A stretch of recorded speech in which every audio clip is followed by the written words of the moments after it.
हाँ जी, नमस्कार दोस्तों, कैसे हैं आप लोग। उम्मीद आप सब बढ़िया होंगे और आपकी तैयारी बहुत शानदार तरीके से चल रही होगी, उम्मीद यही की जा रही है। तो भाई साहब, जिस तरीके से हमने सितंबर महीने के राजस्थान करंट को कंप्लीट किया था, याद किया था, कवर किया था, उसी तरीके से हम क्या करेंगे, अक्टूबर महीने के राजस्थान करंट को भी हम याद करने वाले हैं। भाई साहब, अगर आपको याद नहीं होते हैं राजस्थान करंट अफेयर के डेटा, फैक्चुअल इन्फॉर्मेशन आपको याद नहीं होती है, तो भाई साहब आप बिल्कुल सही जगह पे आ चुके हैं। जो हमसे रेगुलर जुड़े हुए हैं उनको हम ऑलरेडी उनको पता है कि हम किस तरीके से याद करवाते हैं। अगर आप नए हैं तो आप थोड़ा सा धैर्य रखें और वीडियो को थोड़ा सा पूरा देखने की कोशिश करें, तभी जाके चीज़ें समझ में आएगी। हमारा मेथड आपको समझ में आएगा किस तरीके से हम आपको याद करवा सकते हैं। तो दावा ठोक के कह सकते हैं कि भाई साहब, जितनी चीज़ें हम यहाँ पर पढ़ाएंगे वीडियो के एंड में, वो सारी की सारी चीज़ें आपके दिमाग के अंदर सेट मिलेंगी। सितंबर महीने के राजस्थान करंट के वीडियोस आपको, तीनों वीडियोस आपको देखने को मिल चुके हैं। यूट्यूब पे और फेसबुक पे दोनों जगह आपको देखने को मिल गए हैं। इनकी पीडीएफ हमने टेलीग्राम पे शेयर कर दी है। अब आप बोलेंगे कि सर हमें टेलीग्राम चैनल का लिंक नहीं मिला, तो हम आपको दोबारा से बताना चाहते हैं, जिस भी प्लेटफॉर्म पे आप जाते हो उस प्लेटफॉर्म पे आप जाके टाइप कर देना सिविल्स सागर, ठीक है। इतना सा टाइप करने से ही आप हमें देख पाएंगे और हमसे कनेक्ट हो पाएंगे। यूट्यूब, इंस्टाग्राम, ट्विटर, फेसबुक, कहीं पर भी आप किसी भी सोशल मीडिया पे आप जाके सिविल सागर टाइप कीजिए, डायरेक्टली आप हमसे कनेक्ट हो सकते हैं। तो टेलीग्राम पे भी आपको हम इसी नाम से देखने को मिल जाएंगे। तो सितंबर महीने के तीनों वीडियोस, उनकी पीडीएफ वहाँ पे डाल दी गई है, जाके देख लीजिए। और देखिए, हम थोड़ा सा एक और चीज़ बताने वाले हैं कि भाई हम वीडियोस इतने राजस्थान करंट के इतने लेट क्यों लाते हैं। इसका मुख्य कारण यही है कि भाई अगर देखो, राजस्थान करंट को अगर डेली बेसिस पे अगर डेली वीडियोस लगा के अगर पढ़ा जाए तो वो उससे ज़्यादा बेवकूफ़ी कुछ नहीं है, फालतू का टाइम वेस्ट है। अगर मान के चलो आप आधा घंटा भी अगर ख़राब करते हो दिन का राजस्थान करंट के लिए, तो महीने में भाई साहब वो 15 घंटे हो जाते हैं। कितने हो जाते हैं? 15 घंटे हो जाते हैं। और हम भाई साहब यहाँ पर दावा ठोक के कह सकते हैं कि हम आपको 2 या ढाई घंटे के अंदर पूरा राजस्थान करंट का, महीने का करंट आपको दिमाग में सेट करके देंगे। पढ़ाएंगे नहीं, आपको दिमाग के अंदर सेट करके देंगे। तो इससे ज़्यादा और क्या चाहेंगे आप बताओ। एक तो टाइम बच रहा है आपका, एनर्जी बच रही है, रिवीजन आपको ज़्यादा करने की ज़रूरत नहीं है। बस हम क्या करेंगे, जैसे मान लो 30 या 40 मिनट का वीडियो हो रहा है, तो उसके लास्ट में हम क्या करेंगे, 5 मिनट का हम क्या करेंगे, रिवीजन करवाएंगे आपको। तो वो रिवीजन का वीडियो आप उस पोर्शन को खोल के देख लीजिए, हम वहाँ पर टाइम स्टैम्प लगा देंगे। तो लास्ट का वीडियो 5 मिनट का वीडियो खोल के देख लीजिए जब भी आपको रिवीजन की ज़रूरत पड़े। या अगर आप चाहो तो हम क्या करेंगे, हर एक 3 महीने पे अपन क्या करेंगे, रिवीजन कर लेंगे, पिछले 3 महीनों के रिवीजन आपको डाल देंगे। अब बताओ, इससे ज़्यादा हम क्या कर सकते हैं। मेरे हिसाब से ये बहुत अच्छा, ये जो सिस्टम है मैंने अपनाया है, यही होना चाहिए। टाइम बच रहा है, याद करवाया जा रहा है। अब देखो, अगर आप डेली बेसिस पे पढ़ते हो तो उसमें कचरा भी आ जाता है। उसमें कचरा जो चीज़ें हैं वो भी आ जाती है, जिनका एग्ज़ाम से कोई लेना देना नहीं है, वो भी अपन को पढ़ना पड़ जाता है। तो ऐसा अपन को नहीं करना है। 2-2.5 घंटे के अंदर राजस्थान करंट मैं आपको कंप्लीट करवा के दूंगा, याद करवा के दूंगा। और बोलिए, इससे ज़्यादा मैं कुछ भी नहीं कर सकता। बस इतना है कि वीडियो आपको पूरा देखना पड़ेगा, इंगेजमेंट आपको दिखानी पड़ेगी, एक्टिव रहना पड़ेगा। आप अगर चाहो कि भाई मैं वीडियो चालू करके थोड़ा सो जाता हूँ, याद हो जाएगा, ऐसे नहीं होगा भाई, है ना।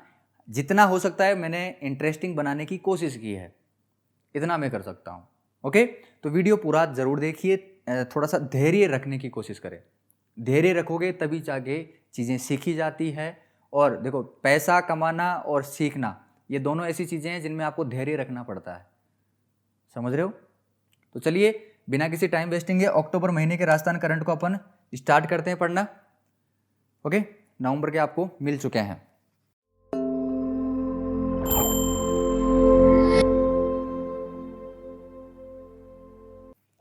तो अक्टूबर महीने में अपन ने देखा कि भाई एशियाई खेलों का आयोजन हुआ।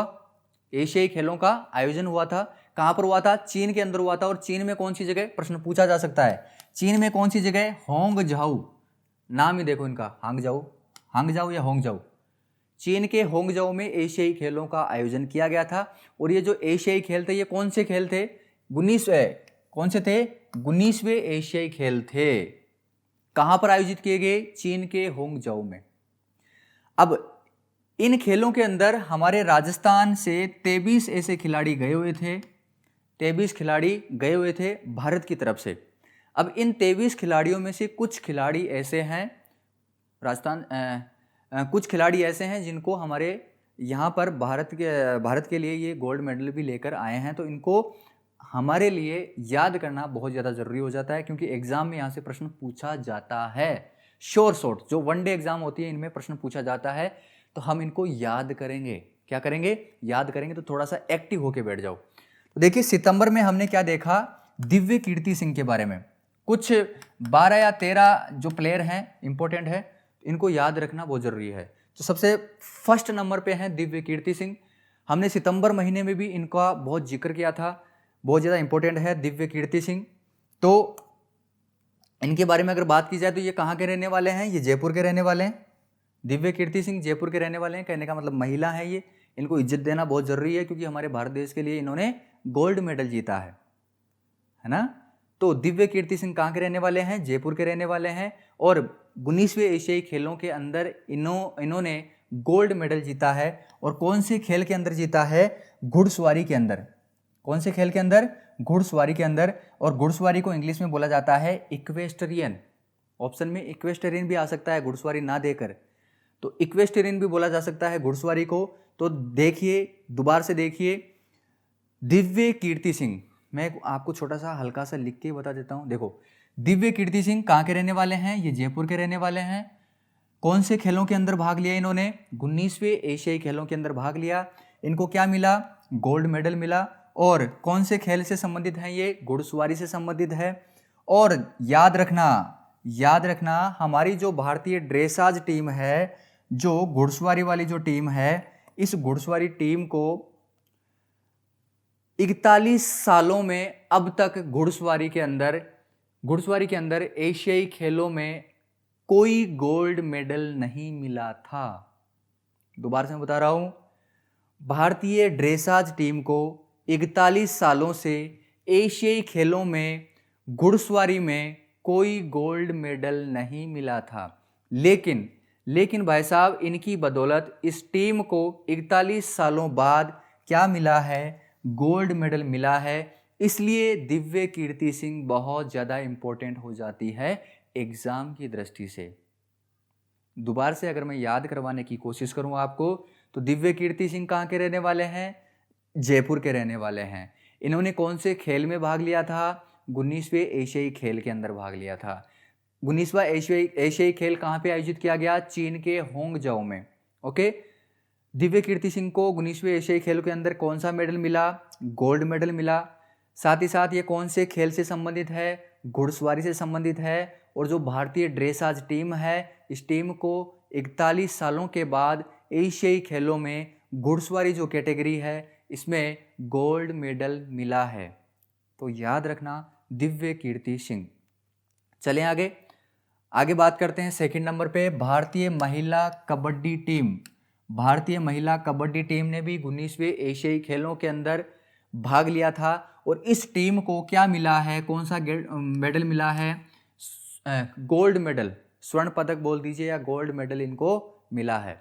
अब कमाल की बात यह है कि इस भारतीय महिला कबड्डी टीम के अंदर 4 ऐसी महिलाएं हैं जो कि हमारे राजस्थान से संबंधित हैं। कौन कौन सी है आपको याद रखना है, रट लो इसको। कौन कौन सी है? निधि शर्मा, दूसरे नंबर पे है सुषमा शर्मा, तीसरे नंबर पे है साक्षी कुमार, चौथे नंबर पे है मुस्कान मलिक। 4 नाम है, चारों नाम आपके दिमाग में सेट होने चाहिए। दोबारा से मैं याद करवा रहा हूं, निधि शर्मा। कौन है? निधि शर्मा। दूसरे नंबर पे सुषमा शर्मा, तीसरे नंबर पे है साक्षी कुमार और चौथे नंबर पे है मुस्कान मलिक। ये चारों के चारों कहाँ से बिलोंग करती है? राजस्थान से बिलोंग करती है। और साथ ही साथ याद रखना, ये राजस्थान पुलिस में अभी कार्यरत हैं। राजस्थान पुलिस में ये कांस्टेबल हैं मेरे हिसाब से। तो राजस्थान पुलिस में ये कार्यरत हैं और इन्होंने कौन सी टीम की तरफ से भाग लिया था? भारतीय महिला कबड्डी टीम की तरफ से भाग लिया था। कहाँ पर भाग लिया? 19वें एशियाई खेलों के अंदर भाग लिया और इस टीम को क्या मिला है? गोल्ड मेडल मिला है। अरे खोपड़ी के अंदर जा रही है ना मेरी ये सारी चीज़ें, जा रही है ना? अपन ने अभी तक दिव्य कीर्ति सिंह के बारे में देखा है, मेरे हिसाब से अब वो आपको याद है। भारतीय महिला कबड्डी टीम में भी आपको याद हो गए होंगे। दोबारा से मैं लिख के बता देता हूँ। देखो 4 नाम है, पहले मैं यहाँ पर लिख देता हूँ। भारतीय, एक सेकंड, भारतीय महिला कबड्डी टीम। ओके, इस टीम में भाग लेने वाले 4 राजस्थानियों के नाम बताने हैं आपको जिनको गोल्ड मेडल मिला है। तो पहले अगर बात की जाए तो वो है निधि शर्मा। क्या नाम है? निधि शर्मा। आगे अगर बात की जाए सेकंड नंबर पे, अरे कलर चेंज क्यों हो रहा है ये, बात की जाए अगली है सुषमा शर्मा। ओके, सुषमा शर्मा, एक सेकंड, सुषमा शर्मा। 3 नंबर पे हो जाती हैं कौन? साक्षी कुमार। और चौथे नंबर पे हो जाती हैं मुस्कान मलिक।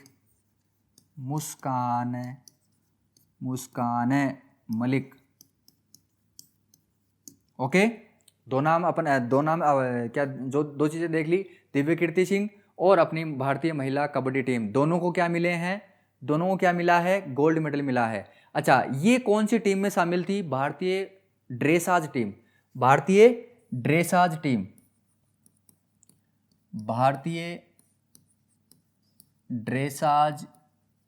टीम के अंदर ये शामिल थी और इस भारतीय ड्रेसाज टीम को क्या मिला है? गोल्ड मेडल मिला है 41 सालों के बाद में। अच्छा, भारतीय महिला कबड्डी टीम की अगर बात की जाए तो इस टीम को भी क्या मिला है भाई साहब? इस टीम को भी मिला है गोल्ड मेडल। इसको भी गोल्ड मेडल मिला है। ओके, इसमें 4 जो राजस्थान पुलिस में कार्यरत हैं उनके नाम आपको याद होने चाहिए। निधि शर्मा, 2 तो शर्मा है, 2 तो क्या है? शर्मा है। एक निधि शर्मा है, एक सुषमा शर्मा है। तीसरी आपकी हो जाती है साक्षी कुमार और चौथी आपकी हो जाती है मुस्कान मलिक। चलें आगे, याद हो गए? आगे बात करते हैं। दिव्य कीर्ति सिंह हो गई, भारतीय महिला कबड्डी टीम हो गई। इसी तरीके से भारतीय पुरुष कबड्डी टीम भी है और इस कबड्डी टीम ने भी क्या जीता है? गोल्ड मेडल जीता है हमारे भारत देश के लिए। बड़े ही गर्व की बात है। लेकिन इंपॉर्टेंट बात यह हो जाती है कि इस कबड्डी टीम में एक नाम शामिल है सचिन तंवर जी का। सचिन तंवर जी का नाम शामिल है और भाई साहब सचिन तंवर जी क्या हैं? हमारे राजस्थान पुलिस में एसआई हैं, सब इंस्पेक्टर हैं, उप निरीक्षक हैं। तो इस भारतीय पुरुष कबड्डी टीम ने भी गोल्ड मेडल जीता है और इस पुरुष कबड्डी टीम में नाम याद रखना, सचिन तंवर। क्या नाम है? सचिन तंवर। दोबारा से मैं मोटे मोटे अक्षरों में लिख देता हूं, सचिन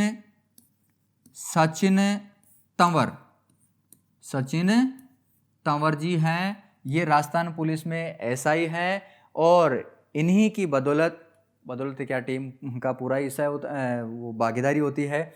लेकिन सचिन तंवर जी इस टीम में शामिल थे, भारतीय पुरुष कबड्डी टीम में। और यह टीम कहाँ पर जीतती है? 19वें एशियाई खेलों में। 19वें एशियाई खेल कहाँ पे आयोजित किए गए थे?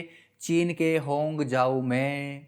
ओके, चलें आगे बात करें भाई साहब तो किरण बालियान ये कहाँ के रहने वाली हैं? ये मूलतः कहाँ के निवासी हैं? मेरठ के निवासी हैं। लेकिन ये अभी वर्तमान में क्या है? राजस्थान पुलिस में एसआई हैं। राजस्थान पुलिस में क्या है? ये एसआई हैं, उप निरीक्षक हैं। और इन्होंने महिलाओं की जो गोला फेंक है, गोला फेंक है, उस गोला फेंक में क्या मिला है? इनको कांस्य पदक मिला है महिलाओं की गोला फेंक में। नाम क्या है? किरण बालियान। अब याद कैसे करोगे भाई? प्रश्न पूछ लिया जाए आपको कि किरण बालियान को महिलाओं की गोला फेंक में 19वें एशियाई खेलों के अंदर कौन सा मेडल या पदक मिला? तो याद कैसे करोगे? कांस्य पदक याद कैसे आएगा? देखो, जब गोला फेंका जाता है तो एक तरीके से रेखा बन जाती है भाई। जैसे स्पीड में अगर कोई चीज जाती है, किसी को फेंका जाता है, तो वो अपने पथ को एक तरीके से दर्शाती हुई जाती है ना? समझ रहे हो ना? कोई स्पीड में कोई चीज जाती है तो उसका पथ दिखने लग जाता है, उसका जो रास्ता है वो दिखने लग जाता है, एक रेखा बन जाती है, रेखा बोल दीजिए या किरण, एक तरीके से किरण बन जाती है। जैसे मान लो ये गोला यहाँ से उठा के मैंने स्पीड से फेंक दिया, कहाँ पर? यहाँ पर, तो क्या बन जाएगी? इसकी किरण बन जाएगी। जिस तरीके से, जिस दिशा में, जिस पथ पर ये जाता है तो वहाँ पर किरण बन जाती है। तो किरण बालियान किससे संबंधित है? गोला फेंक से। किससे संबंधित है? गोला फेंक से। तो किरण बालियान महिलाओं की गोला फेंक में इनको क्या मिला? कांस्य पदक मिलता है। कांस्य पदक कैसे याद रखोगे? कि वो जो गोला है वो किसका है? कांस्य का बना हुआ है। कांस्य का रंग कैसा आता है आपको पता होना चाहिए। कांस्य के पहले बर्तन हुआ करते थे, थाली, है ना, थाली, बाटकी और जो भी जो बर्तन है ना। तो कांस्य का वो गोला था, इसको जब फेंका तो किरण बन गई। क्या बन गई? किरण बन गई। और याद रखना कि राजस्थान पुलिस में ये क्या है? ऐसा ही है। थोड़ा सा लिंक करना भाई। देखो, अपन को क्या करने हैं, ऑब्जेक्टिव जो पेपर्स आते हैं, ऑब्जेक्टिव जो क्वेश्चन आते हैं, उनमें थोड़ा सा अपन को थोड़ी सी हेल्प मिलनी चाहिए, थोड़ा सा हिंट मिलना चाहिए, बाकी अपन कर सकते हैं। थोड़ा सा याद रखने में भी चीज़ें याद कैसे रहती है? जब अपनी पुरानी इन्फॉर्मेशन के साथ हम कोई नई इन्फॉर्मेशन अटैच करते हैं तो वो चीज़ें ऑटोमेटिकली याद हो जाती है, बहुत आसान तरीके से। नहीं तो कोई नई इन्फॉर्मेशन स्टोर करते हो तो उसमें थोड़ा सा क्या है, थोड़ी सी प्रॉब्लम आती है। पुरानी चीज़ों से वो लिंक कर दिया करो। ओके, तो किरण बालियान महिलाओं की गोला फेंक से संबंधित है। गोला किसका था? कांस्य का था। और जब गोला फेंका गया तो क्या बन गई? किरण बन गई। तो इस तरीके से आप याद रख सकते हो। आगे बात करें नौकायान। नौकायान समझते हो? बोटिंग। तो नौकायान की जो पुरुष light weight double sculls team है, थोड़ा सा नाम थोड़ा लंबा है लेकिन याद हो जाएगा, 2-3 बार बोलोगे। पुरुष light weight double sculls team. मेरे साथ बोलो, फटाफट बोलो। पुरुष light weight double sculls team. पुरुष light weight double sculls team ये किससे संबंधित है? कौन से खेल से संबंधित है? नौकायान। नौकायान के अंदर ये एक कैटेगरी होती है। हालांकि नौकायान के अंदर और भी कैटेगरीज हैं, आपको अभी दिखाएंगे। उनमें भी अपन को थोड़े से क्या गोल्ड मेडल तो नहीं मिला, लेकिन कांस्य पदक और रजत पदक अपन को मिला है। तो नौकायान की पुरुष light weight double sculls team में कौन शामिल थे? अर्जुन लाल जाट। ये अर्जुन लाल जाट कहाँ के रहने वाले हैं? जयपुर के रहने वाले हैं। और याद रखना भाई साहब, इस टीम को रजत पदक मिला है। इस टीम को क्या मिला है? रजत पदक मिला है। आंख बंद करके मुझे फटाफट बताओ, देखिए। पुरुष लाइटवेट डबल स्कल्स टीम को 19वें एशियाई खेलों के अंदर कौन सा पदक मिला? तो भाई साहब वो मिला है रजत पदक। पुरुष लाइटवेट डबल स्कल्स टीम नौकायान के अंदर हमारे राजस्थान से संबंधित खिलाड़ी का नाम अगर आप बताना चाहो तो बताओ, देखिए फटाफट। उनका नाम है अर्जुन लाल जाट। अर्जुन लाल जाट कहाँ के रहने वाले हैं? जयपुर के रहने वाले हैं। तो इस स्लाइड में अपन ने क्या देखा? 2 चीज़ें देखी। किरण बालियान कहाँ की रहने वाली हैं? मेरठ की रहने वाली हैं। किरण बालियान मेरठ के निवासी हैं, लेकिन अभी हमारे राजस्थान में है। क्यों? क्योंकि ये राजस्थान पुलिस में क्या है? एसआई हैं। क्या है? एसआई है। महिलाओं की गोला फेंक से संबंधित, गोला फेंक में इनको क्या मिला है? कांस्य पदक मिला है। गोला किसका था? कांस्य का था। तो इस तरीके से आप याद रख सकते हो। आगे बात करें नौकायन की जो पुरुष लाइटवेट डबल स्कल्स टीम है, इस टीम को क्या मिला है? रजत पदक मिला है। और भाई साहब इस टीम में हमारे राजस्थान से कौन संबंधित है? कौन थे? अर्जुन लाल जाट। और अर्जुन लाल जाट कहाँ के रहने वाले हैं? कहाँ के रहने वाले हैं? जयपुर के रहने वाले हैं। ठीक है, चलें आगे। याद हो गया। 6 नंबर पे अगर बात की जाए 10 metre air rifle team. 10 metre air rifle team, यहां से प्रश्न बन सकता है भाई साहब। कौन है? दिव्यांश सिंह पंवार। कौन है? दिव्यांश सिंह पंवार। सितंबर के अंदर भी आपको बताया गया था। दोबारा से सुन लीजिए। दिव्यांश सिंह पंवार कहाँ के रहने वाले हैं? जयपुर के रहने वाले हैं। कौन से खेल से संबंधित हैं ये? निशानेबाजी से संबंधित है। कौन से खेल से संबंधित है? निशानेबाजी से संबंधित है। यहाँ पे लिख लेना अगर आप लिखना चाहो तो, निशानेबाजी। और निशानेबाजी में भी कौन सी कैटेगरी है? 10 metre air rifle. 10 metre air rifle के अंदर इनको क्या मिला है? गोल्ड मेडल मिला है। इसलिए ये चीज़ थोड़ी सी इंपॉर्टेंट बन जाती है। दिव्यांश सिंह पंवार कहाँ के रहने वाले हैं? जयपुर के रहने वाले हैं। दोबारा से मैं लिख के बताऊँ आपको थोड़ा सा, देखो, दिव्यांश सिंह पंवार। दिव्यांश सिंह पंवार अगर बात की जाए तो ये कहाँ के रहने वाले हैं? बताओ देखे फटाफट। दिव्यांश सिंह पंवार कहाँ के रहने वाले हैं? भाई साहब ये रहने वाले हैं जयपुर के। ओके, साथ ही साथ कौन से खेल में इन्होंने भाग लिया था? 19वें एशियाई खेल में इन्होंने भाग लिया था। एशियाई खेलों के अंदर इन्होंने भाग लिया था। क्या मिला इनको? क्या मिला है? गोल्ड मेडल मिला है। ठीक है, गोल्ड मेडल किसके अंदर मिला इनको? निशानेबाजी के अंदर। और निशानेबाजी के अंदर भी कौन सी कैटेगरी है? 10 मीटर एयर राइफल।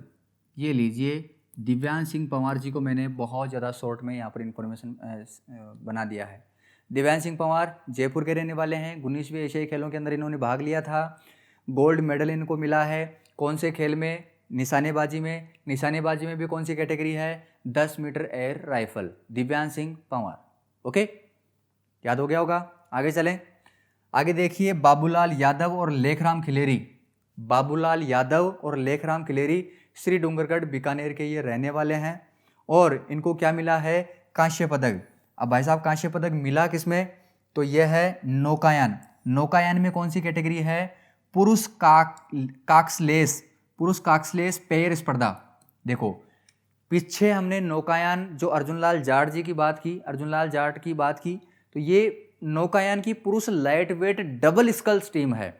नौकायान की पुरुष light weight double sculls team है। लेकिन बाबूलाल यादव और लेखराम खिलेरी जो हैं, बाबूलाल यादव और लेखराम खिलेरी, दोबारा से याद करो, बाबूलाल यादव और लेखराम खिलेरी कहाँ के रहने वाले हैं? श्री डूंगरगढ़ बीकानेर के। तो इनको क्या मिला है? कांस्य पदक मिला है। लेकिन कौन से खेल में? नौकायान की जो पुरुष काक्सलेस पेयर स्पर्धा, बाबूलाल यादव और लेखराम खिलेरी। जा रहा है दिमाग में? बाबूलाल यादव और लेखराम खिलेरी। लिखूं मैं आगे? देखो, लिख देता हूं मैं, बाबूलाल यादव एंड लेखराम खिलेरी।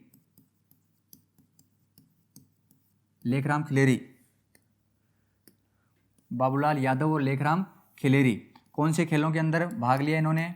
19वें एशियाई खेल। कहाँ के रहने वाले हैं?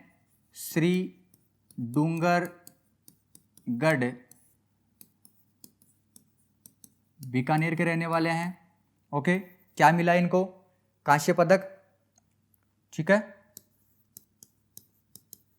कांस्य पदक मिला। कौन से खेल के अंदर? तो नौकायान में कौन सी कैटेगरी है? पुरुष काक्सलेस पेयर स्पर्धा। ठीक है, इस कैटेगरी के अंदर इनको क्या मिला है? कांस्य पदक मिला है। ओके, ठीक है, श्री डूंगरगढ़ बीकानेर के हैं। 19वें एशियाई खेलों के अंदर भाग लिया था। कांस्य पदक मिला है। कौन सी कैटेगरी में? नौकायान में भी कौन सी कैटेगरी? पुरुष काक्सलेस पेयर स्पर्धा में। ठीक है, याद हो गया होगा। चलें आगे। नाम क्या है? बाबूलाल यादव और लेखराम खिलेरी। ओके, आगे बात करते हैं। तो मानिनी कौशिक ये कहाँ के रहने वाले हैं? बदनौर भीलवाड़ा के ये रहने वाले हैं। इनको रजत पदक मिला है।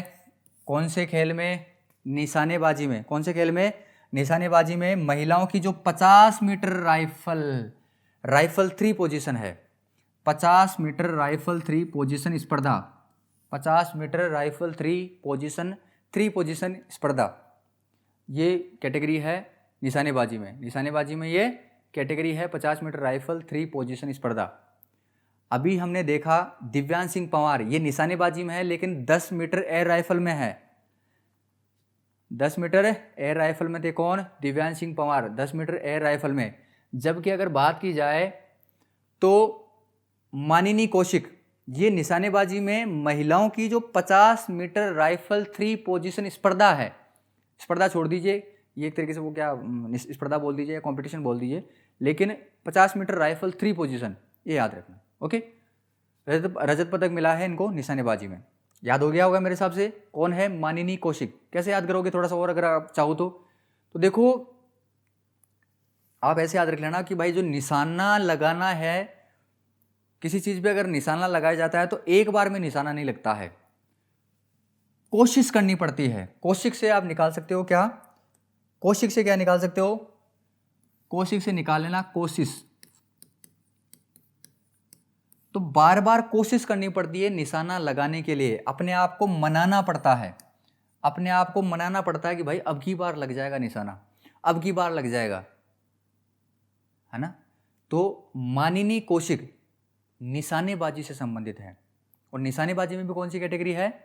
महिलाओं की 50 meter rifle 3 position, 50 meter rifle 3 position स्पर्धा। ओके, इसमें है क्या मिला है इनको? रजत पदक।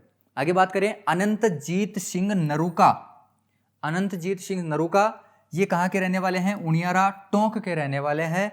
और इनको क्या मिला है? रजत पदक मिला है। कौन सी टीम में? अच्छा, पुरुष स्किट व्यक्तिगत स्पर्धा। अच्छा, इनको रजत और कांस्य दोनों मिले हैं। अनंत सिंह नरूका, अनंतजीत सिंह नरूका, नाम भी बहुत प्यारा है, अनंतजीत सिंह नरूका। इनको क्या मिला है? रजत पदक और कांस्य पदक दोनों मिले हैं। लेकिन याद रखना कौन कौन से में क्या मिले हैं। देखो, रजत पदक इसमें मिला है पुरुष स्किट, स्किट का मतलब फिसलन, फिसलन वाली जो कंपटीशन होती है, इसके अंदर व्यक्तिगत थे ये। व्यक्तिगत का मतलब केवल अकेले ही थे ये। तो पुरुष स्किट व्यक्तिगत स्पर्धा में इनको क्या मिला? रजत पदक। और कांस्य पदक इसमें मिला पुरुषों की स्किट टीम स्पर्धा में। देखो, ये टीम है और यहां पर ये व्यक्तिगत है। जब ये अकेले थे तो इनको रजत पदक मिला है, और जब टीम के अंदर थे तो टीम को क्या मिला? कांस्य पदक मिला है। समझ में आ गया क्या? नाम क्या है? अनंतजीत सिंह नरूका। अच्छा, थोड़ा सा अगर आप याद करना चाहो तो आप ऐसे याद कर सकते हो कि भाई देखो, स्किट का मतलब फिसलना, स्किट का मतलब फिसलना। और जब आदमी फिसलता है तो पता नहीं होता है, उसका पता नहीं होता कि कहाँ जाके रुकेगा, उसको पता नहीं होता। जैसे मान लो बरसात आ जाती है और आप जैसे फर्श पे चल रहे हो, किसी चिकनी फर्श पे चल रहे हो तो, और फिर फिसल जाते हो, तो भाई साहब कुछ भी नहीं पता होता है कि किस तरफ जाके गिरेंगे, कैसी पोजीशन में जाके हम वहाँ पे सही सलामत होंगे भी नहीं होंगे, दांत होंगे कि नहीं होंगे। एक तरीके से क्या है, असंभावनाएं बढ़ जाती है। मतलब किसकी संभावनाएं जो हैं बचने, एक सेकंड दोबारा से मैं बता रहा हूँ, अनंत ऐसी संभावनाएं हो जाती हैं कि भाई नुकसान होगा ही होगा, अनंत संभावनाएं बन जाती हैं भाई। जिसकी कोई, दोबारा से बता रहा हूँ, देखो, जो चीज़ डिसाइड नहीं हो पहले से, जो चीज़ निश्चित नहीं हो, उसको अनंत बोला जाता है। अनंत का ये जो सिंबल होता है ना, इसका मतलब क्या होता है कि भाई कोई चीज़ डिसाइड ही नहीं है, उसी को क्या बोला जाता है? अनंत बोला जाता है। तो जब स्किट होती है, चीज़ें जब स्किट होती है तो वो उसकी अनंत संभावनाएं बन जाती है, पहले से डिसाइड कुछ भी नहीं होता है। तो अनंत, ऐसे याद रख लेना, अनंत संभावनाएं बन जाती है जब वो स्किट करती है। तो आप ऐसे ऑप्शन देख के आप थोड़े से वहाँ पर अंदाज़ा लगा सकते हो। तो अनंतजीत सिंह नरूका। और अच्छा, जब स्किट होती है तो उनियारा समझते हो, शान शकल, तो उनियारा बिगड़ जाता है, उनियारा बिगड़ जाता है जब आदमी फिसलता है। अब ऐसे थोड़ा सा कनेक्ट कर सकते हो। मेरे हिसाब से आपको ये अनंतजीत सिंह नरूका उनियारा टोंक के रहने वाले हैं। स्किट जो व्यक्तिगत स्पर्धा है इसमें रजत पदक मिला है, और जो टीम स्पर्धा है इसमें कांस्य पदक मिला है। ओके, तो दोनों अपन ने इस पीडीएफ में देख लिए हैं। पीडीएफ क्या है, इसमें स्लाइड में देखे हैं। मानिनी कौशिक, मानिनी कौशिक, कोशिश करनी पड़ती है, कौन सी चीज़ में? निशानेबाजी में। और मन को मनाना पड़ता है, अपने आप को मनाना पड़ता है। माननीय कौशिक, ऐसे याद रख लेना, निशानेबाजी से संबंधित है। लेकिन निशानेबाजी भी कौन सी निशानेबाजी? 50 meter rifle 3 position, 50 meter rifle 3 position. अच्छा, इसमें कौन सा पदक मिला है इनको? रजत पदक। कौन सा? रजत पदक मिला है। अनंत जीत सिंह नरूका, ये उनियारा टोक के रहने वाले हैं। इनको क्या मिला है? रजत और कांस्य दोनों मिले हैं। अनंत से थोड़ा सा आप अंदाज़ा लगा लेना कि भाई स्किट, थोड़ा सा हमने ऐसी कुछ देखी थी स्किट, तो स्किट जब होते हैं तो अनंत संभावनाएं बन जाती है उसकी। पुरुष स्किट जो व्यक्तिगत स्पर्धा है, इसमें रजत पदक मिला और कांस्य पदक इसमें मिला पुरुषों की स्किट टीम स्पर्धा के अंदर। ऐसे आप याद रख सकते हो। आगे चलें तो देखिए, रवि बिश्नोई कहाँ के रहने वाले हैं? जोधपुर के रहने वाले हैं। इनको गोल्ड मेडल मिला है, बहुत ज़्यादा इंपॉर्टेंट है, गोल्ड मेडल मिला है। और अच्छा, कहाँ पर मिला है? 19वीं एशियाई खेल में। कौन से खेल से संबंधित है ये? क्रिकेट से संबंधित है।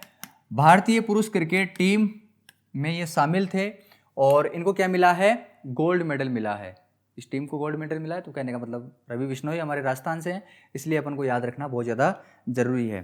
देखो, इसको याद कराने के लिए बहुत सिंपल सा तरीका है मेरे पास। क्या है कि देखो, जोधपुर को क्या बोला जाता है? सूर्य नगरी। जोधपुर को क्या बोला जाता है?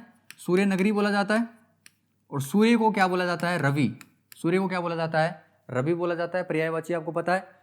तो रवि बिश्नोई कहाँ के रहने वाले हैं? जोधपुर के। इतना तो आपको याद हो गया होगा, है ना। और रवि जब चमकता है सुबह और शाम, तो कौन सा कलर होता है उसका? कौन सा कलर होता है? गोल्ड। इतना तो आप याद रख सकते हो ना।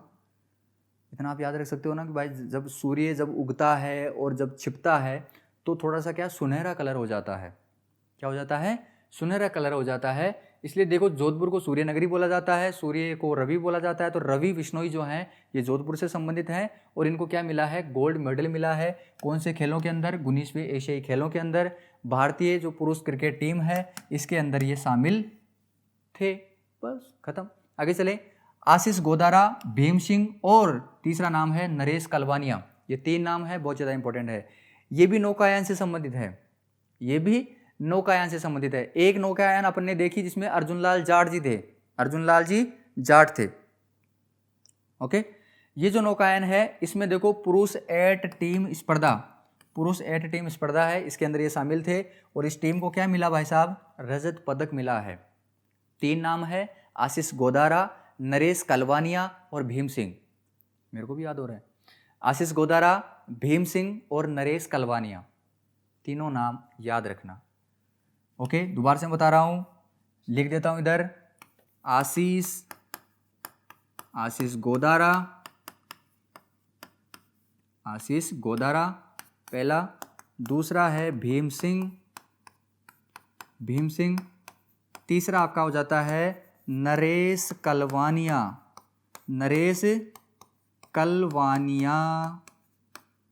ये तीनों आप याद रखें, इंपॉर्टेंट है। तीनों कौन से खेल से संबंधित है? नौकायान से। कौन से खेल से? नौकायान से। और इनको जो रजत पदक मिला है ये पुरुष 8 टीम जो कंपटीशन है इसके अंदर इनको मिला है। अच्छा, भीम सिंह के बारे में थोड़ी सी एक्स्ट्रा इंफॉर्मेशन और है, वो भी याद रखना। भीम सिंह है, इनको कांस्य पदक भी मिला है। भीम सिंह जी को कांस्य पदक भी मिला है। कौन से खेल में? नौकायान के खेल में। लेकिन नौकायान की कैटेगरी दूसरी है। कौन सी कैटेगरी है? पुरुष काक्सलेस 4 स्पर्धा। थोड़े से नाम थोड़े टफ लग सकते हैं, लेकिन बार बार जब रिवाइज करोगे ना इनको तो आप बार बार बोलोगे तो याद हो जाएंगे। नौकायान की पुरुष काक्सलेस 4 स्पर्धा, इनको क्या मिला है? इसमें कांस्य पदक मिला है। किनको? भीम सिंह जी को। ठीक है, तो आशीष गोदारा, भीम सिंह और नरेश कलवानिया, इनको नौकायान खेल के अंदर जो 19वीं एशियाई खेल थे इनको क्या मिला है? रजत पदक मिला है। ओके, भीम सिंह जी को कांस्य पदक भी मिला है नौकायान की जो पुरुष काक्सलेस 4 स्पर्धा है इसके अंदर। आगे बात करें, याद हो गया होगा, रवि बिश्नोई जोधपुर से संबंधित हैं, गोल्ड मेडल मिला है। 19वीं एशियाई खेलों के अंदर इन्होंने भाग लिया था। कौन से किससे संबंधित है ये? रवि बिश्नोई क्रिकेट से संबंधित है। भारतीय पुरुष क्रिकेट टीम के अंदर ये शामिल थे और इनको गोल्ड मेडल मिला है। आगे चलें, जाकर खान। जाकर खान को क्या मिला है भाई साहब? कांस्य पदक मिला है। कौन से खेल से संबंधित है? नौकायन से संबंधित है। और नौकायन की कौन सी कैटेगरी है भाई साहब? नौकायन की कौन सी कैटेगरी है? पुरुष क्वाड्रपल स्कल्स स्पर्धा। पुरुष क्वाड्रपल स्कल्स स्पर्धा, इस खेल में इनको क्या मिला है? कांस्य पदक मिला है, जाकर खान। अब अगर याद करने की अगर बात की जाए तो ऐसे याद कर सकते हो कि पुरुष क्या करता है, देखो जैसे अगर देखा जाए तो रेशियो अगर देखा जाए तो महिलाएं शराब कम पीती है, पुरुष ज़्यादा पीते हैं, है ना। तो पुरुष अगर देखो क्वार्टर से मैं निकाल रहा हूँ क्वार्टर, है ना, क्वार्टर समझते हो, बोतल का 1/4 हिस्सा। तो अगर पुरुष क्वार्टर को लिख रहा हूँ मैं क्वार्टर और पल को लिख रहा हूँ मैं ऐसे पल, ठीक है, क्वार्टर पल। पुरुष अगर क्वार्टर के पल, हर एक पल को अगर एंजॉय करना चाहता है, क्वार्टर जब खत्म होता है, धीरे धीरे जब खत्म होता है तो जो पल गुजरते हैं, अगर ये जो पल है ये अच्छे से गुजारना चाहता है तो जहां पर जिस खान के अंदर ये जो क्वार्टर बन रहे हैं ना, उस खान के वहां पर इनको जाकर वहीं पर पीना चाहिए, क्योंकि क्वार्टर तो जल्दी से खत्म हो जाता है ना। तो उसी खान के अंदर इनको जाकर पीना चाहिए। तो जाकर खान पुरुष क्वाड्रपल स्कल्स स्पर्धा। और जाएंगे कैसे? नौकायान से। कैसे जाएंगे? नौकायान से, बोटिंग करके। दारू पीने के बाद में आदमी को कुछ पता नहीं होता, होश नहीं होता है, तो वो क्या करेंगे? नौकायान से जाएंगे, बोटिंग करते हुए जाएंगे। पुरुष हैं, क्वार्टर के हर एक पल को एंजॉय करना चाहते हैं, तो जाकर क्या करना पड़ेगा? खान के अंदर ही जाकर क्या करना पड़ेगा? वहां पर क्वार्टर लेने पड़ेंगे बहुत सारे, और हर एक पल को एंजॉय कर सकेंगे। ऐसे आप थोड़ा सा लिंक करके याद कर सकते हो। याद हो गया होगा मेरे हिसाब से। आगे चलें। तो ये जो इंपॉर्टेंट चीज़ें थी ये मैं आपको दोबारा से एक बार रिवाइज करवा देता हूँ, या मैं फिर लास्ट में रिवाइज करवाता हूँ। आपको क्या करवाऊँगा? लास्ट में रिवाइज करवाऊँगा। चलें आगे। आगे एक बार देख लेते हैं। अभी देखो विधानसभा के चुनाव हो रहे हैं, कब होंगे? 25 तारीख को। घोषणा तो हो चुकी है इनकी। आज मतदान कब होंगे? 25 तारीख को मतदान होंगे, और 3 तारीख को क्या होगा? 3 दिसंबर 2023 को रिजल्ट भी आ जाएगा। और बदकिस्मती हमारी है कि हमारी ड्यूटी भी लग चुकी है ना। उस दिन आपको हालत में हम दिखा नहीं सकते, हालांकि शेयर नहीं कर सकते। वो जो हालत होती है, वो जो रात होती है भाई साहब, वो जो पेटियाँ मुँह चाँच के वहाँ पर कॉमर्स कॉलेज के अंदर जमा करवाते हैं, तो भाई साहब वो जो हालत होती है ना, वो उम्दा। हालांकि थोड़ा सा क्या है, थोड़ा सा अलग एक्सपीरियंस होता है, मज़ा आता है इसके अंदर, लेकिन वो थोड़ा सा ज़्यादा लेट और भाग दौड़ ऐसी इतनी ज़्यादा हो जाती है कि भाई हद से ज़्यादा देखने लायक वो चीज़ हो जाती है वहाँ पर। तो मतदान तिथि घोषित हो चुकी है 25 नवंबर 2023। मतगणना होगी 3 दिसंबर को। और भाई साहब सीटों का आरक्षण अगर बात की जाए तो देखो हमारी राजस्थान की जो विधानसभा है इसके अंदर टोटल सीट कितनी है? टोटल सीट कितनी है विधानसभा की? 200 है। इन 200 सीटों में से अगर बात की जाए तो 34 जो सीट हैं वो किन की है? एससी की है। अगर देखी जाए एसटी की, तो एसटी की कितनी हो जाती है? 25, है ना। और कितनी बच गई? 141। तो 141 जो सीटें हैं वो किसकी हैं भाई साहब? वो हैं जनरल की, सामान्य कैटेगरी की, सामान्य श्रेणी की। दोबारा से मुझे बताओ, हमारे राजस्थान की विधानसभा में टोटल कितनी सीट हैं? 200। इन 200 में से 34 जो सीटें हैं वो एससी कैटेगरी के लिए रिजर्व्ड हैं। 25 सीटें हमारी एसटी कैटेगरी के लिए, अनुसूचित जनजाति के लिए जो श्रेणी है उसके लिए रिजर्व्ड है। और जो बच जाती है 141, ये सामान्य वर्ग के लिए क्या है? आरक्षित हैं। अब सामान्य वर्ग में सब आ जाते हैं, ओबीसी कैटेगरी के सब लोग आ जाते हैं इसके अंदर। साथ ही साथ जितने भी जो जनरल जो कैटेगरी के अंदर जो हैं वो सारे इसके अंदर इंक्लूड हो जाते हैं। बस इन दो को अलग से रिजर्वेशन दे रखा है, एससी और एसटी। ठीक है, आगे चलें। आगे बात की जाए तो भाई साहब कुल मतदाता कितने हैं? ये ज़्यादा मेरे हिसाब से ज़्यादा इंपॉर्टेंट नहीं है, थोड़ा सा हल्का सा ध्यान रख लेना। 5.27 करोड़ से ज़्यादा, एग्जैक्ट डेटा नहीं है, 5.27 करोड़ से ज़्यादा मतदाता हैं। इनमें अगर अलग अलग देखा जाए तो 2.75 करोड़ पुरुष हैं, 2.51 करोड़ से ज़्यादा महिलाएं हैं, और 18 से 19 साल, ये थोड़ा सा इंपॉर्टेंट हो जाता है भाई, ये थोड़ा सा इंपॉर्टेंट हो जाता है, 18 से 19 साल के बीच, मतलब ये तो 1-2 साल हैं, इन दो आयु के जो वर्ग हैं, के जो युवा हैं, ये लगभग कितने हैं, 22 लाख। कितने हैं, 22 लाख। इनको अब की बार शामिल कर लिया गया है, इनको मतदान के लिए शामिल कर लिया गया है, इनका एपिक कार्ड जारी कर दिया गया है, और ये क्या करेंगे, अब की बार पहली बार ये क्या करेंगे, मतदान करेंगे। ये थोड़ा सा इंपॉर्टेंट हो जाता है। 18 और 19 साल की जो उम्र के जो युवा हैं, इनको कितने हैं, लगभग ये 22 लाख। आगे बात की जाए प्रदेश में, ये थोड़ा सा और ज़्यादा इंपॉर्टेंट है कि प्रदेश में ऐसा पहली बार हो रहा है, प्रदेश में पहली बार हो रहा है जो पीवीटीजी श्रेणी के जो अंतर्गत जो शहरिया जनजाति आती है, हालांकि और भी जनजातियाँ आती हैं जो कि बहुत ज़्यादा पिछड़ी हुई हैं। पीवीटीजी श्रेणी कौन सी होती है, पर्टिकुलरली वनरेबल ट्राइबल ग्रुप्स, विशिष्टतः और असुरक्षित जनजातीय समूह है। इसमें वो जनजातियां आती हैं जो कि बिल्कुल पिछड़ी हुई है, बहुत भयंकर तरीके से पिछड़ी हुई है। उन श्रेणियों को, उन जनजातियों को किसके अंदर शामिल किया जाता है, पीवीटीजी श्रेणी के अंदर। तो पीवीटीजी की श्रेणी के अंतर्गत जो शहरिया जनजाति आती है, उस जनजाति के सभी मतदाताओं को अब की बार शामिल कर लिया गया है। जितने भी योग्य जो मतदाता थे 18 साल से ऊपर, उन सबको शामिल कर लिया गया है, और वो क्या करेंगे, अब की बार मतदान करेंगे। लगभग कितने हैं ये, 77,343 के आसपास, 77,343 मतदाता। ओके, हल्का सा ध्यान रख लेना, हो सकता है एग्जाम में पूछ लिया जाए। तो जो पीवीटीजी श्रेणी के अंतर्गत जो शहरिया जनजाति है, उसको अब की बार कंप्लीट तरीके से सभी मतदाताओं को, जो योग्य मतदाता हैं, उनको अब की बार एपिक कार्ड उनका बना दिया गया है, और वो पहली बार क्या करेंगे, मतदान करेंगे। ओके, इस स्लाइड में अपन ने इंपॉर्टेंट चीज़ क्या देखी कि एक तो क्या है कि 5.27 करोड़ से अधिक अभी राजस्थान में अभी मतदाता हैं, ये वोट करेंगे, और इनको अलग से याद रखने की ज़रूरत नहीं है। बस इतना से याद रख लेना कि 18 से 19 साल के बीच के जो युवा हैं, इनका पहली बार अभी मतदान होगा। टोटल ये लगभग कितने हैं, 22 लाख के समथिंग है, ये है ना। और पीवीटीजी श्रेणी के अंतर्गत शामिल कर लिया गया है शहरिया जनजाति के सभी मतदाताओं को, शहरिया जनजाति के सभी मतदाताओं को शामिल कर लिया गया है। और ये जो श्रेणी है, ये जो शहरिया जनजाति है, इसको कौन सी श्रेणी के अंतर्गत शामिल किया गया है, पीवीटीजी श्रेणी के अंतर्गत। और ये जो शहरिया जनजाति है, ये अब की बार क्या करेंगे, सभी लोग लगभग 77,343 के समथिंग ये मतदाता हैं, ये क्या करेंगे, मतदान करेंगे। ओके, चलें आगे। पीछे का अपन ने ये देख ही लिया था। टोटल 200 सीटें हैं, 200 में से 34 जो सीटें हैं वो एससी के लिए हैं, 25 सीटें किसके लिए हैं, एसटी के लिए हैं, और जो बच जाती है 141 वो किन के लिए हैं, जनरल कैटेगरी के लिए हैं।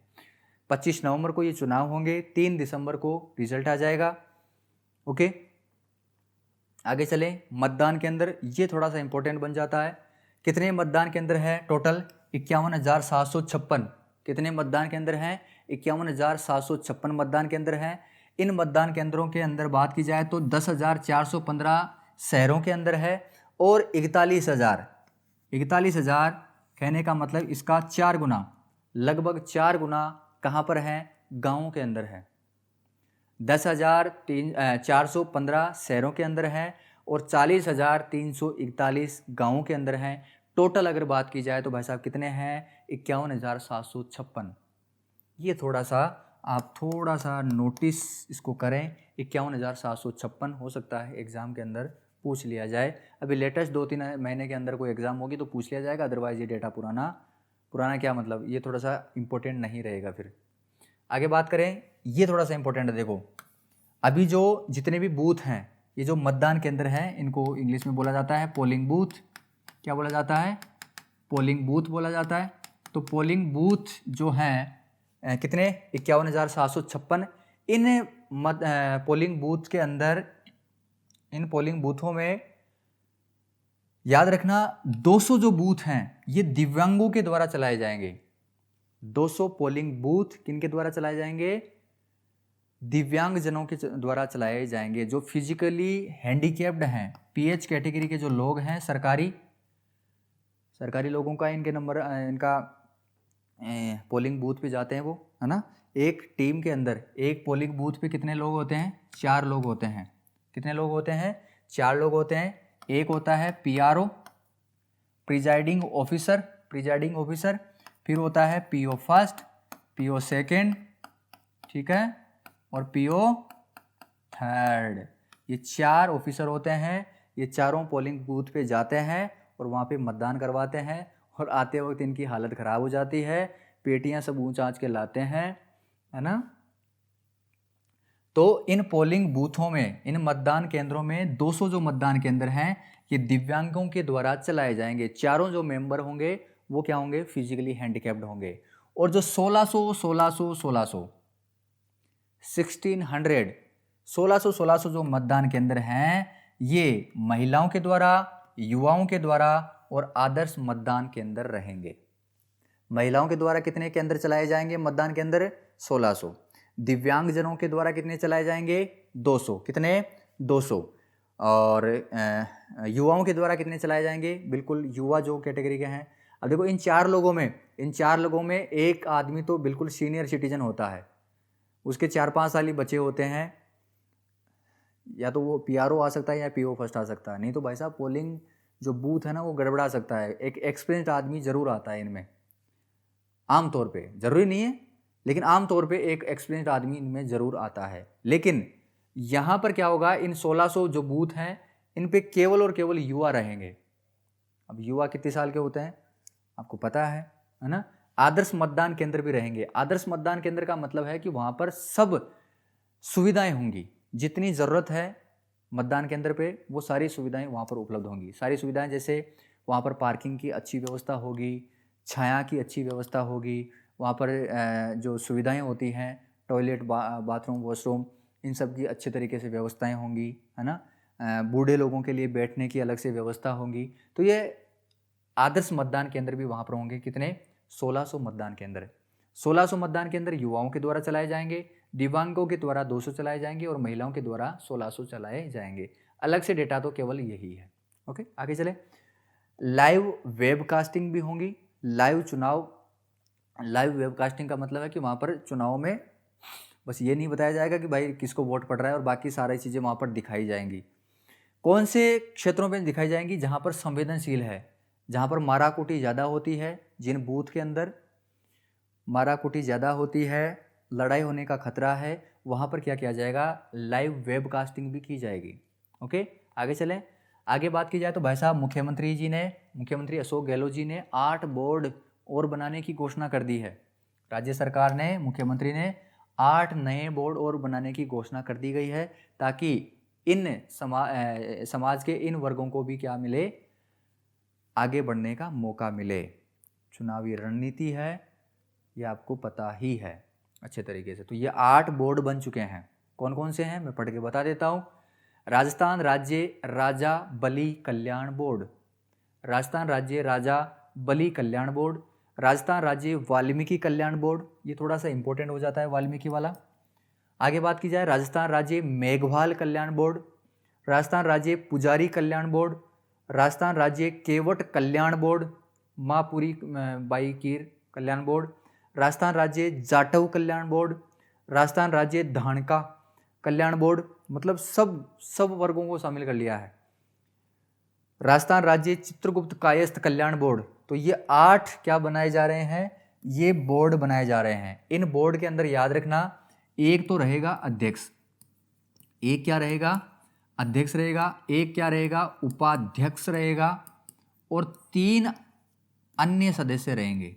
3 अन्य सदस्य रहेंगे। तो टोटल अगर आपसे पूछ लिया जाए कि भाई जैसे बताओ, राजस्थान राज्य पुजारी कल्याण बोर्ड, राजस्थान राज्य पुजारी कल्याण बोर्ड, इस बोर्ड के अंदर कितने सदस्य होंगे? कितने सदस्य होंगे? 5 सदस्य होंगे। एक अध्यक्ष हो गया, एक उपाध्यक्ष हो गया, और 3 आपके अन्य सदस्य हो गए। तो टोटल 5 सदस्य यहाँ पर हो जाते हैं। आप थोड़ा सा याद रखने की कोशिश करना, एक अध्यक्ष, एक उपाध्यक्ष और 3 अन्य सदस्य। इनको थोड़ा सा आप वीडियो को रोक करके एक बार दोबारा से देख लेना, ये बोर्ड है ना। चलें आगे। राजस्थान राज्य कृषक ऋण राहत योजना आयोग, राजस्थान राज्य कृषक ऋण राहत योजना आयोग का गठन कर दिया गया है। किसके द्वारा एक आयोग का गठन किया है ना, एक विधेयक पारित किया गया था, राजस्थान राज्य कृषक ऋण राहत आयोग विधेयक, है ना, 2023 में, अभी अक्टूबर में हुआ। तो इस विधेयक के तहत इस आयोग का गठन किया गया है। अच्छा, इस आयोग का काम क्या होगा? जो किसानों ने ऋण ले रखे हैं, इन ऋण को क्या किया जाएगा? बैठ के इस ऋण को चुकाने के लिए राज्य सरकार की, बैंकों की हेल्प की जाएगी इस आयोग के द्वारा, है ना। बैठ के समझौता किया जाएगा, किसानों और जो बैंक हैं इन दोनों के बीच में बैठ के समझाइश की जाएगी।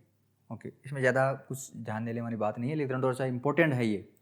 राजस्थान राज्य कृषक ऋण राहत योजना आयोग, ओके, विधेयक पारित किया गया है, इसी नाम से विधेयक है, और इस विधेयक के तहत इस आयोग का गठन किया गया है। ये याद रखना, इस विधेयक के जो अध्यक्ष हैं वो भाई साहब बहुत ज़्यादा इंपॉर्टेंट है, प्रकाश चंद गुप्ता जी। ये सेवानिवृत्त हैं, मतलब रिटायर्ड जज हैं ये प्रकाश चंद गुप्ता। ओके, क्या किया जाएगा? ऋण न चुकाने वाले किसानों को राहत देने के लिए, ऐसे नहीं कि मतलब पूरा ही माफ़ कर दें, लेकिन थोड़ी सी समझाइश की जाएगी, थोड़ा सा बैंक वालों को दबाया जाएगा, थोड़ा सा किसान को दबाया जाएगा। दबाने का मतलब ये है कि उनके बीच में थोड़ी सी कैसे भी कर के ये ऋण का जो है, लोन का है, वो सुलझाटा किया जाएगा। ओके, आयोग के सदस्य कौन कौन होंगे? अच्छा, अध्यक्ष तो कौन होंगे? प्रकाश चंद गुप्ता। सदस्य कौन होंगे? पीके गोयल। ओके, महाराणा प्रताप जो कृषि विश्वविद्यालय है, इसके पूर्व कुलपति कौन? SN राठौड़, और हरि कुमार गोदारा और सुनील गहलोत। अध्यक्ष जरूर याद रखना, अध्यक्ष बहुत इंपॉर्टेंट है, प्रकाश चंद गुप्ता। राजस्थान राज्य कृषक ऋण राहत योजना आयोग के प्रकाश चंद गुप्ता क्या हैं? अध्यक्ष हैं। सदस्य की अगर बात की जाए तो पीके गोयल और महाराणा प्रताप जो कृषि विश्वविद्यालय हैं, इसके जो पूर्व कुलपति हैं कौन?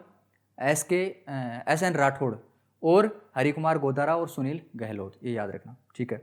यह आयोग क्या करेगा? बैंक और किसानों के बीच में ऋण संबंधी जो विवाद हैं, इन विवादों को समझाइश एवं बातचीत के माध्यम से निपटाएगा और कृषि ऋण से संबंधित सुझाव भी देने का काम करेगा यह आयोग। तो इसमें इंपॉर्टेंट चीज़ यही है कि राजस्थान राज्य कृषक ऋण राहत योजना आयोग जो है, इसके अध्यक्ष कौन है? तो प्रकाश चंद गुप्ता जी, याद रखना, बड़े बड़े अक्षरों में लिख देता हूँ, प्रकाश चंद गुप्ता। ओके, और अगर एक्स्ट्रा अगर आप सदस्य याद रखना चाहो तो सदस्य भी याद रख लेना, ज़्यादा इंपॉर्टेंट है। महाराणा प्रताप कृषि विश्वविद्यालय के जो पूर्व कुलपति हैं कौन? SN राठौड़ और पीके गोयल के साथ हरि कुमार गोदारा और सुनील गहलोत। ओके,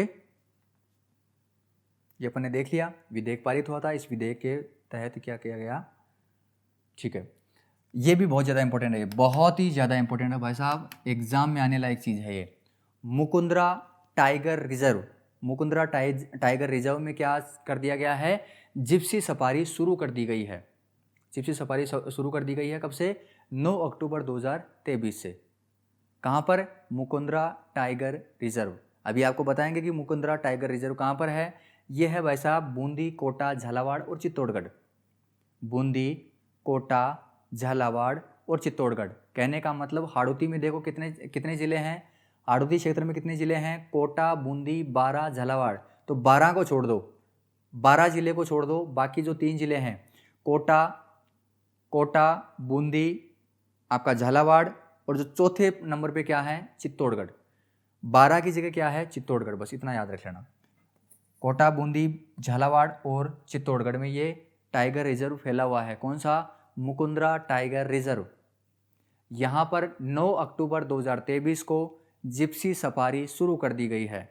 ओके, साथ ही साथ याद रखना, ये जिप्सी सफारी कहाँ पर शुरू हुई है? ये जो बफर एरिया है टाइगर रिजर्व का, मुकुंदरा टाइगर रिजर्व का जो बफर एरिया है, इस बफर एरिया में जो सावन भादो टूरिज्म रूट है, सावन भादो जो टूरिज्म रूट है, इस रूट पे ही क्या किया गया है, जिप्सी सफारी शुरू की गई है। और ये जो रूट है, ये सावन भादो रूट है, ये 21 किलोमीटर लंबा है। ओके, साथ ही साथ याद रखना, जो मुकुंदरा टाइगर रिजर्व है, इसके क्षेत्रफल में भी क्या किया गया है, थोड़ी सी वृद्धि की गई है। थोड़ी सी नहीं, बहुत ज़्यादा कर दी गई है। कितनी? 33% की वृद्धि की गई है। सीधी सी बात है, 100 है तो 133 हो गई है ना। 100 है तो 133 हो गई है। पहले कितनी भी हो, लेकिन अब देखो नया क्षेत्रफल कितना हो गया है, 1135.78 1135.78 वर्ग किलोमीटर इसका नया क्षेत्रफल हो चुका है मुकुंदरा टाइगर रिजर्व का। बहुत ज़्यादा इंपॉर्टेंट है मुकुंदरा टाइगर रिजर्व। इसको अगर अपन शॉर्ट में लिखना चाहें तो भाई साहब बहुत ज़्यादा इंपॉर्टेंट है, लिखते हैं अपन Mukundra tiger reserve, Mukundra tiger reserve. Okay, box में कर देते हैं बंद। बात की जाए सबसे पहले तो भाई साहब ये है कहाँ पर, मुकुंदरा टाइगर रिजर्व कहाँ कहाँ पर फैला हुआ है? 4 जिलों के अंदर फैला हुआ है। 4 जिलों के अंदर फैला हुआ है। कौन सा? पहला है कोटा, दूसरा है आपका बूंदी, तीसरा आपका झालावाड़,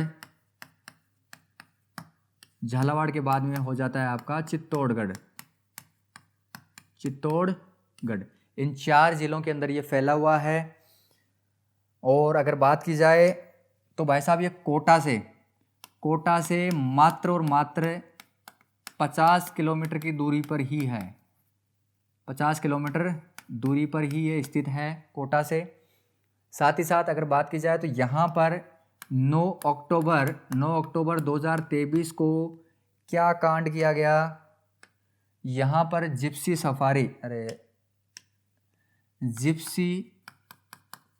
सफारी शुरू कर दी गई है। और क्या अपन ने देखा कि भाई साहब मुकुंदरा टाइगर रिजर्व का जो एरिया है वो 33% बढ़ा दिया गया है। अब कितना हो गया है? 1135.78 वर्ग किलोमीटर इसका नया क्या हो गया है? क्षेत्रफल हो गया है। ओके, और क्या देखा अपन ने इसमें मुकुंदरा टाइगर रिजर्व? और क्या देखा था इसमें? 50 किलोमीटर ये हो गया। जिप्सी सफारी शुरू हो गई। अच्छा, ये जो जिप्सी सफारी शुरू हुई है ये कहाँ पर हुई है? बफर एरिया में। ये जो सावन भादो टूरिज्म रूट है, सावन भादो टूरिज्म रूट है, कितने किलोमीटर का? 21 किलोमीटर का।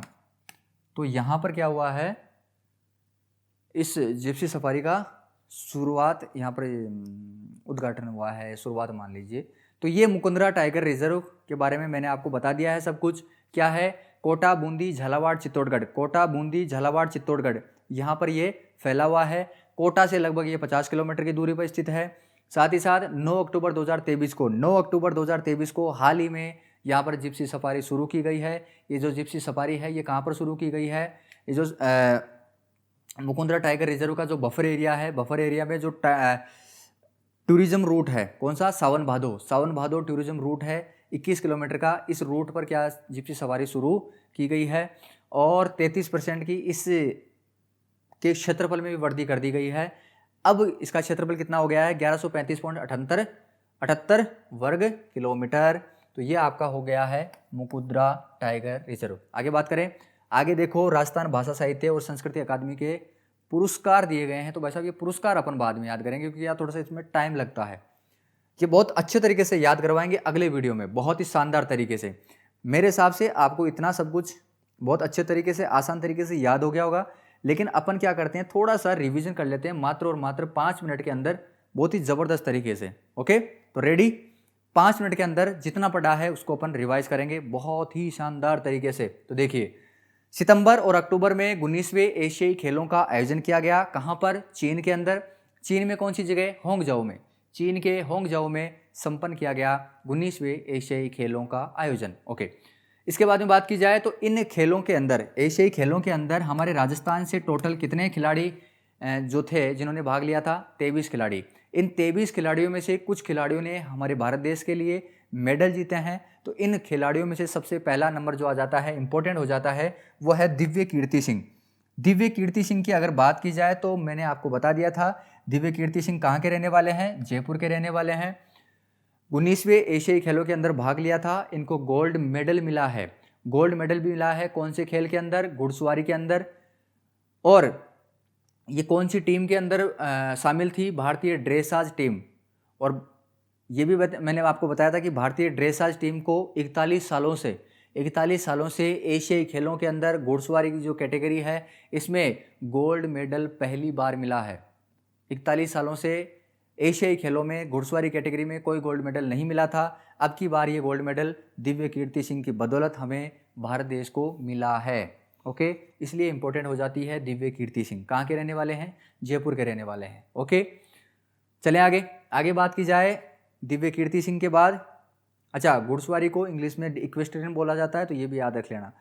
भारतीय महिला कबड्डी टीम, इस टीम ने भी गोल्ड मेडल जीता है हमारे भारत देश के लिए। और इम्पोर्टेंट बात ये हो जाती है कि इस भारतीय महिला कबड्डी टीम में 4 महिलाएं जो कि राजस्थान पुलिस कांस्टेबल हैं। नाम याद रखना, निधि शर्मा, सुषमा शर्मा, साक्षी कुमार और मुस्कान मलिक। निधि शर्मा, सुषमा शर्मा, साक्षी कुमार और मुस्कान मलिक। ओके, याद हो गया होगा। आगे बात की जाए भारतीय पुरुष कबड्डी टीम, इस टीम ने भी गोल्ड मेडल जीता है हमारे भारत देश के लिए। और इस टीम में जो राजस्थान से संबंधित जो महानुभव हैं वो कौन है? सचिन तंवर। कौन है? सचिन तंवर। और सचिन तंवर जी अभी जो हैं वो राजस्थान पुलिस में क्या हैं? सब इंस्पेक्टर हैं, उप निरीक्षक हैं। भारतीय पुरुष कबड्डी टीम, भारतीय महिला कबड्डी टीम, दोनों ने एशियाई खेलों के अंदर क्या जीता है? गोल्ड मेडल जीता है। आगे चलें, आगे बात की जाए तो भाई साहब किरण बालियान कहाँ की रहने वाली हैं? मेरठ की रहने वाली हैं। मेरठ कहाँ पर है? यूपी में है। इन्होंने भी 19वें एशियाई खेलों के अंदर भाग लिया था। कौन सी टीम से संबंधित है ये? महिलाओं की गोला फेंक से संबंधित है। और इसमें गोला फेंक जो स्पर्धा है, कंपटीशन है, इसमें इनको क्या मिला है? कांस्य पदक मिला है। अभी ये वर्तमान में हमारे राजस्थान में उप निरीक्षक हैं। किरण बालियान हमारे राजस्थान में क्या हैं? राजस्थान पुलिस में क्या हैं? ऐसा ही है। ठीक है, किरण बालियान। याद कैसे करवाया था? याद करवाया था कि भाई जब गोला फेंका जाता है तो किरण बन जाती है। तो किरण और गोला, इन दोनों को आप थोड़ा सा क्या कर सकते हो? को रिलेट कर सकते हो, लिंक कर सकते हो। और जो गोला था वो गोला किसका था? कांस्य का था। आगे चलें, नौकायान की जो पुरुष light weight double sculls team है, नौकायान की पुरुष light weight double sculls team है, इसके अंदर शामिल थे हमारे राजस्थान के कौन? अर्जुन लाल जाट। तो अर्जुन लाल जाट कहाँ के रहने वाले हैं? जयपुर के रहने वाले हैं। और इस टीम को क्या मिला है? रजत पदक मिला है। याद रखना कैटेगरी कौन सी है? नौकायान की पुरुष light weight double sculls team. आपको याद करवाते करवाते मेरे को रट गया भयंकर तरीके से। आगे चलें, दिव्यांश सिंह पंवार भी कहाँ के रहने वाले हैं? जयपुर के रहने वाले हैं। मैंने आपको याद करवाया था। दिव्यांश सिंह पंवार कहाँ के रहने वाले हैं? जयपुर के रहने वाले हैं। 19वें एशियाई खेलों के अंदर भाग लिया था। इनको क्या मिला है? गोल्ड मेडल मिला है। गोल्ड मेडल किसके अंदर मिला? निशानेबाजी में। निशानेबाजी की कौन सी category? 10 metre air rifle. Okay, इसके बाद में अपन ने याद किया बाबूलाल यादव और लेखराम खिलेरी। कौन से खेल से संबंधित है ये? नौकायान से संबंधित है। नौकायान में भी कौन सी है? पुरुष काक्सलेस पेयर स्पर्धा। इस टीम ने क्या जीता? कांस्य पदक जीता। इस टीम में कौन शामिल थे? बाबूलाल यादव और लेखराम खिलेरी।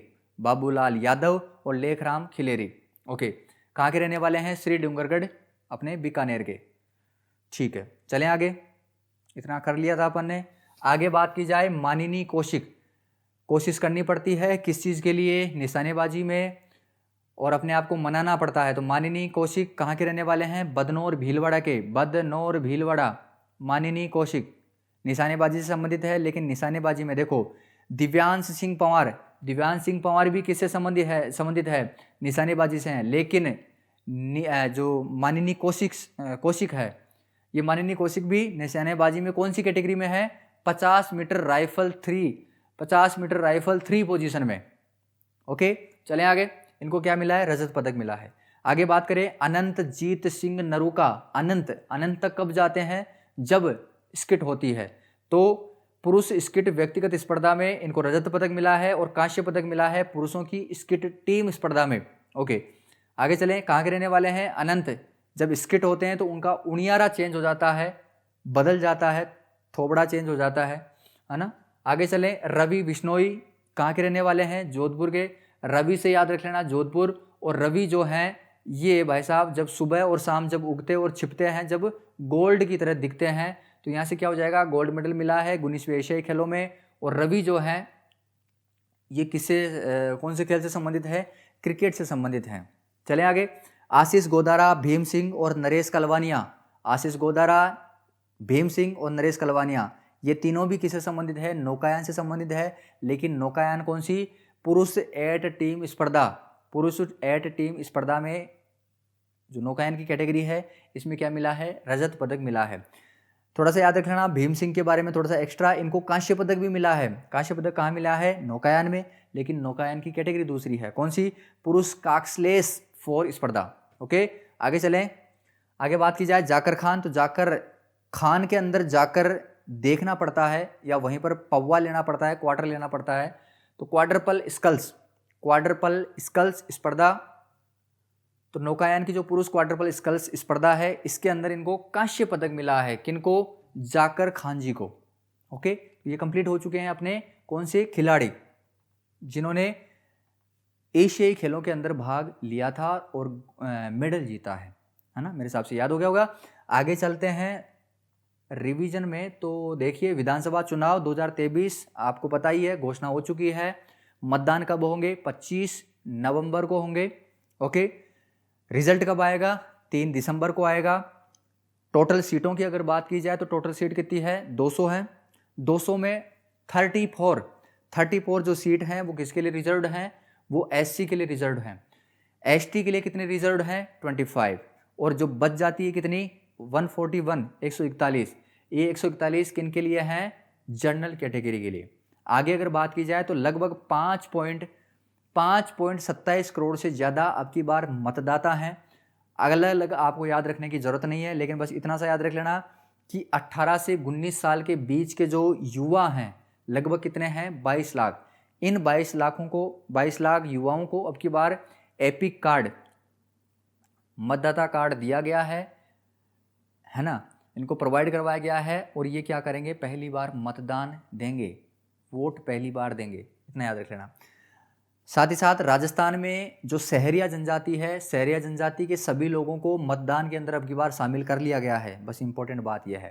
साथ ही साथ थोड़ा सा हल्का सा ये भी याद रख लेना कि जो सहरिया जनजाति है इसको पीवीटीजी श्रेणी के अंतर्गत भी इसको शामिल कर रखा है। आगे बात की जाए टोटल मतदान के अंदर कितने हो गए? तो 51,756 टोटल मतदान केंद्र होंगे, पोलिंग बूथ होंगे। इनमें से अगर बात की जाए तो लगभग 10,000 के आसपास शहरों के अंदर और 40,000 के आसपास के तो कहाँ पर होंगे? ग्रामीण गांवों के अंदर होंगे। आगे याद रखने की जरूरत नहीं है, बस इतना से याद रख लेना। 10,000 शहरों के अंदर और शहरों से 4 गुना ज़्यादा 40,000 गाँवों के अंदर शामिल मतदान केंद्र बनेंगे। ओके, पोलिंग बूथ होंगे। इन पोलिंग बूथ के अंदर अगर बात की जाए तो महिलाओं के द्वारा 1600 बूथ चलाए जाएंगे, पोलिंग बूथ चलाए जाएंगे 1600। दिव्यांगों के द्वारा 200 चलाए जाएंगे, युवाओं के द्वारा 1600 चलाए जाएंगे। और आदर्श मतदान केंद्र कितने होंगे भाई? आदर्श मतदान केंद्र होंगे टोटल 1600। ओके, साथ ही साथ लाइव वेबकास्टिंग भी की जाएगी। कहाँ पर? जहाँ पर ज़्यादा सेंसिटिव एरिया है, जहाँ पर लड़ाई दंगे ज़्यादा होते हैं, आतंक का समस्या जो प्रॉब्लम ज़्यादा है, वहाँ पर लाइव वेबकास्टिंग भी की जाएगी। राजस्थान सरकार के द्वारा 8 बोर्ड्स की गठन करने को मंजूरी दे दी है। ये बोर्ड आप पढ़ सकते हो। इन बोर्ड में याद रखने वाली बात यह है कि एक अध्यक्ष होगा, एक उपाध्यक्ष होगा और 3 अन्य सदस्य होंगे। ओके, आगे चलें। राजस्थान में किसानों को ऋण से मुक्त करने के लिए, इनको राहत देने के लिए एक आयोग का गठन किया गया, राजस्थान राज्य कृषक ऋण राहत योजना आयोग। इस आयोग का गठन किया गया कौन से विधेयक के तहत? बस इसी नाम से विधेयक है। राजस्थान राज्य कृषक ऋण राहत आयोग विधेयक, ठीक है, 2023 अभी अक्टूबर में पास हुआ है ये। और क्या काम होगा इसका? ऋण से राहत दी जाएगी, जिनसे चूक नहीं पा रहा है, जिनसे ऋण नहीं चूक पा रहा है तो उनको राहत दी जाएगी। प्रकाश चंद्र गुप्ता जी इसके क्या होंगे? अध्यक्ष होंगे। सदस्य कौन होंगे यार बताओ? देखे, महाराणा प्रताप कृषि विश्वविद्यालय के एस.एन. राठौड़ जी इसके सदस्य होंगे। और कौन से सदस्य होंगे? पी.के. गोयल होंगे। और कौन से होंगे? याद करो, देखे और कौन से होंगे? गोदारा भी है इनमें से, गोदारा है क्या? हाँ, हरि कुमार गोदारा जी हैं और सुनील गहलोत जी हैं, ठीक है। आगे बात करें तो मुकुंदरा टाइगर रिजर्व कौन कौन से जिलों में फैला हुआ है? कोटा, बूंदी, झालावाड़ और चित्तौड़गढ़ 4 जिलों में फैला हुआ है। यहाँ पर 9 अक्टूबर 2023 की अगर बात की जाए तो यहाँ पर जिप्सी सफारी की शुरुआत कर दी गई है। और ये जिप्सी सफारी कहाँ पर की जाएगी? ये की जाएगी सावन भादो टूरिज्म जो रूट है वहाँ पर, 21 किलोमीटर का है लगभग, है ना। यहाँ पर इसकी जिप्सी सफारी की शुरुआत कर दी गई है। साथ ही साथ अगर बात की जाए तो भाई साहब मुकुंदरा जो टाइगर रिजर्व है इसके एरिया के अंदर भी वृद्धि कर दी गई है। 33% एरिया बढ़ा दिया गया है और वर्तमान में इसका जो एरिया है वो 1135.78 वर्ग किलोमीटर के आसपास ये एरिया बढ़कर हो गया है। मुकुंदरा टाइगर रिजर्व की अगर बात की जाए तो ये कोटा से लगभग 50 किलोमीटर ही दूरी पर ये स्थित है। ओके, कंप्लीट अपन ने कर लिया है। यहाँ तक अपन ने पढ़ा था। ये जो अकादमी के पुरस्कार हैं ये अपन कल करने वाले हैं, अच्छे तरीके से याद करवाएंगे। अगले वीडियो में पूरा कंप्लीट अपन अच्छे से डिस्कस कर लेंगे। तो बहुत ही शानदार तरीके से मैंने बहुत ही अच्छी खासी मेहनत लगा के याद करवाने की कोशिश की है। आई होप आपको याद भी हुआ है, वीडियो आपको अच्छा लगा है। मेहनत अगर आपको पसंद आई है तो वीडियो को लाइक करके आप हमें बता सकते हैं और अपने प्रियजनों के साथ शेयर भी कर सकते हैं ताकि उनको आसान तरीके से राजस्थान करंट के वीडियोस देखने को मिल सके और उनको याद हो सके और अपने सरकारी नौकरी का जो सपना है वो आसानी तरीके से कंप्लीट कर सके। तो मिलते हैं कल इसी टाइम इसी एनर्जी के साथ। तब तक के लिए जय हिंद, वंदे मातरम।